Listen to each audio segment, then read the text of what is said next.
राधे ही राधे महाराज जी। महाराज जी, निवेदन है कि एक समाधान कीजिए महाराज जी। आध्यात्मिक जीवन और सांसारिक जीवन में मानसिक संतुलन नहीं बना पा रहे हैं, क्या मानसिक संतुलन डिप्रेशन है या कोई साया महाराज जी?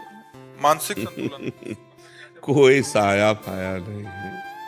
जैसे लोगों को रहता है ना कि बाहरी चक्कर कोई होगा, ये सब भीतरी चक्कर हमारे द्वारा जो पाप कर्म होते वही हमारे मन को जलाते, वही हमारी बुद्धि को भ्रष्ट कर देते हैं, और कोई नहीं। जैसे भूत प्रेत भी आता है ना किसी के दिमाग में, तो पाप कर्म के कारण ही आता है। हमारे पाप कर्म को भुगताने के लिए भूत का आवेश होता है और वो हमें दुख देता है, और जब हमारा पाप कर्म क्षय हो जाता है तो या तो कोई झाड़ने फूकने वाला मिल गया या स्वयं चला जाता है। तो कर्म ही हमारे लिए भूत है और कर्म ही हमारे लिए भगवान है।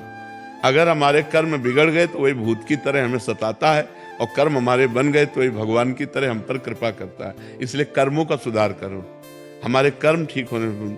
हमारे अगर कर्म बिगड़ गए हैं ना तो ऐसा ही अनुभव होने लगता है, कोई डिप्रेशन नहीं। पहले स्वीकृति करो, नहीं तो अगर किसी आदमी को 20 बार 20 लोगों को तैयार कर लो अलग अलग, और उसको यार तुम डिप्रेशन में पहुंच गए क्या? नहीं नहीं, तो हमें तो लग रहा है तुम डिप्रेशन में हो, और चला जाए। फिर दूसरा आवे, यार तुम डिप्रेशन में पहुंच गए क्या? और 20 का है, अगर वो अस्पताल ना पहुंच जाए तो हमसे बात कर लो। वो अस्पताल जाएगा और चेक करवाएगा कि मैं डिप्रेशन में हूं क्या, क्योंकि 20 लोगों ने कहा है। तो हम पहले कह रहे कि ये स्वीकृति करो कि मैं डिप्रेशन में नहीं हूं, ये स्वीकृति करो कि मेरे ऊपर भूत प्रेत का कोई साया नहीं, स्वीकृति से ही फंस गए हो। मेरे ऊपर भगवान की बड़ी कृपा है, और नाम जप करो, गंदे आचरण मत करो। आज हमारी समाज गंदे आचरणों को पाप मान ही नहीं रही है। बहुत जोर से ये व्यभिचार फैल रहा है। ये जो व्यभिचार दोष है बहुत जोर से फैल रहा, चाहे स्त्री हो चाहे पुरुष हो, सबके दिमाग में एक ही बात नाच रही है, बस भोग भोग भोग संसार। ये पाप महापाप है। पर स्त्री गमन, पर पुरुष गमन, ये महापाप है, और कोई इस पर ध्यान नहीं दे रहा। और फिर कहते हैं डिप्रेशन में जा रहे हैं, परेशान हो रहे। परेशान नहीं होगी तो और क्या होगी? हम खुली बात कह रहे हैं, अपने चरित्र को सुधारो, अपने आचरणों को सुधारो, अपने कर्म को ठीक करो, नाम जप करो। किसी से आशीर्वाद मांगने की जरूरत नहीं, और कोई आशीर्वाद ऐसे फल फूल वाला भले दे दे, ऐसा आशीर्वाद बिना अधिकार के नहीं मिल जाता।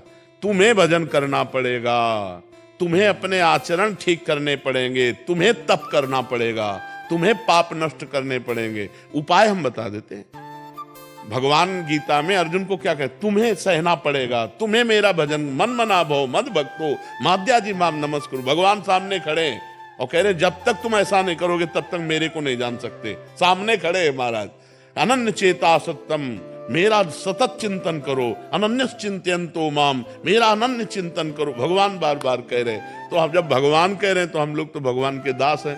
सदगुरुदेव भगवान बड़ी जोरदार है विपक्ष, बहुत जोरदार। हाँ, विपक्ष तो जोरदार, क्योंकि हमारे स्वामी का ही है, किसी और का है क्या? हमारे स्वामी। तो सोचो, जिसकी एक माया शक्ति इतनी जोर की है, उसकी कृपा शक्ति कितनी जोर की होगी। प्रभु पहले वो कहते थे, अब आप अरे अब ऐसे ऐसे ऐसे थोड़ी का बोला जाता है जैसे तुम मंत्र बोल दिए। मंत्र ही नहीं मिला तुम्हें, तभी तो दुर्दशा है। आप कभी मत बोलना, आप बता दो, वही करेंगे। हम तो रोज चिल्लाते ही रहते हैं।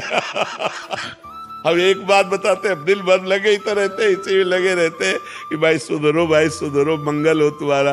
राधा राधा जपो, राम राम जपो, कृष्ण कृष्ण जपो, हरि हरि जपो, जो मन आवे सो जपो, लेकिन जपो। और आचरण पवित्र रखो, खान पान पवित्र रखो, बढ़िया आनंद आ जाएगा जी।